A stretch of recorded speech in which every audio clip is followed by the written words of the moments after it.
So ito mga ka-taste buds, tara at samahan nyo kaming magluto ng chicken curry. So ito guys, yung mga ingredients na gagamitin natin. So gagamit tayo dito ng sibuyas, bawang, luya. Ito naman yung manok na gagamitin natin. Syempre meron tayo dito ng carrots, patatas, siling green, siling haba, and syempre hindi ako nakabili ng bell pepper. So pero pwede na yan. Syempre gamit tayo dito ng paminta. Ito yung gata na gagamitin natin dito, kumama, syempre curry powder. At syempre gagamit tayo ng kulina sarap. Pampaalat natin patis. Syempre gagamit din tayo dito ng asin. So ayan, napakasimple ng mga ingredients. Kaya naman simulan natin ito lutuin. Maglalagay mo tayo ng mantika. Ayan, so kapag mainit na yung mantika, first step na gagawin natin, ilalagay muna natin yung patatas at saka carrots. Ipiprito muna natin to kasi mas masarap yan kapag ganon.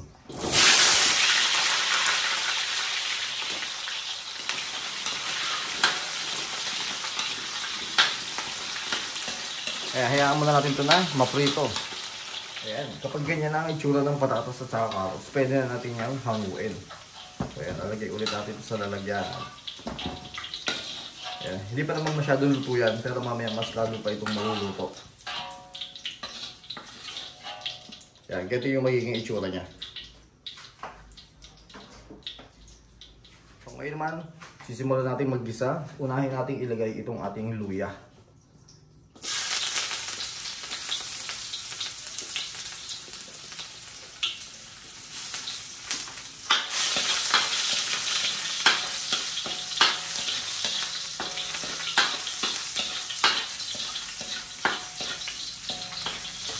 Ayan.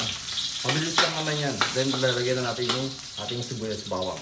At sasabayin na rin natin yan.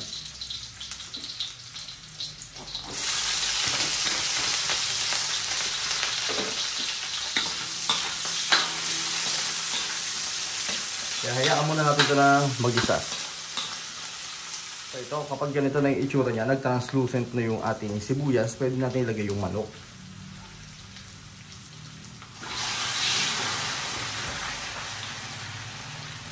Then, lagyan na rin natin yan ng paminta.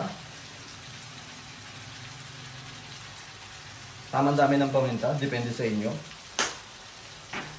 Then, syempre lagyan natin pampaalat, patis, para manood sa ating manok yung lasa. Pero huwag naman masyadong madami. Kuntian muna natin ngayon. Then, pwede natin ito haluin.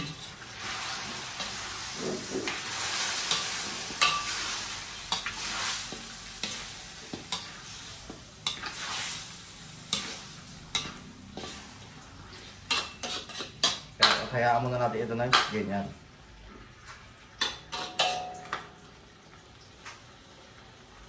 Okay naman, kapag ganyan ang itsura, maglalagay tayo ng konting tubig.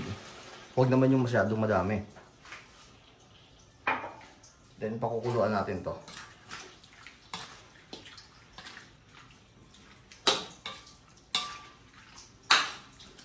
Ayan, hayaan muna natin yan na kumulo. Ito mga taste buds, kapag ganyan ang itsura, sunod nyo, kung makukulo na yan, haluin muna natin ito bago natin ilagay yung ating curry powder.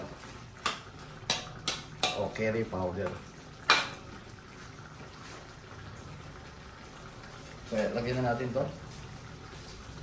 So, yung ilalagay natin dito, 2 pirasong ganito. So, sabi nung nagtitinda, pwede na yan sa 1 kilo. So, yan. 2 ganito yung binili ko. Ayan. So, ayos na ayos naman. Amoy na amoy siya kaagad. Then, haluin natin yan.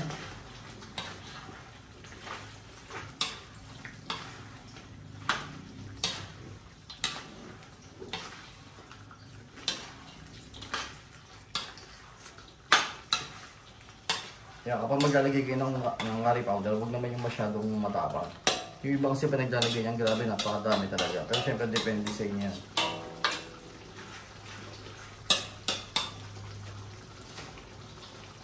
Then, dagdagan na natin ang pampalasa. Maglalagyan tayo ng kulina sarap.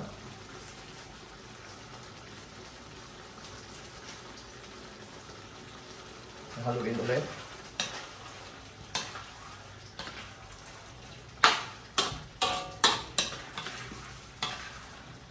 Then, pakuluan muna ulit natin ito ng another mga 3 minutes, 3 to 5 minutes, ganyan. So, yan, kapag kumukulo na ulit ito, So naka 3 minutes na yan, lagyan na natin itong ating pinirito kanina na patatas, carrots, at saka itong lalagyan na rin natin, sasabay na natin dyan yung siling green, siling haba o siling pansigang. And syempre meron tayo itong siling labuyo. So ayan. Kung gusto nyo talaga na maanghang na kagad, pwede nyo gayatin yung siling labuyo nyo.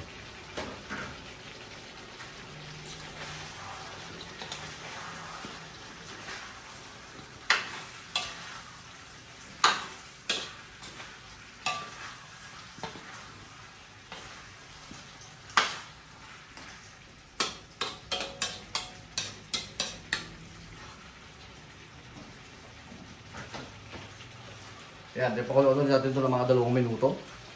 Pag ganyan na, maglalagyan tayo ng gata.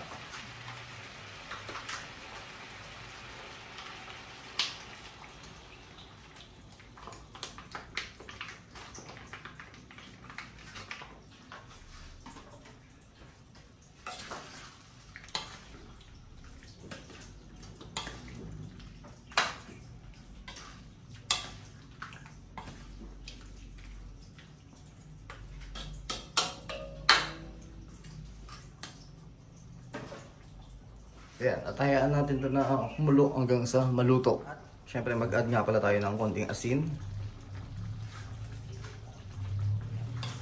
Ayan, haluin natin. Ay, maluluto na to. Maya-maya luto na rin yan.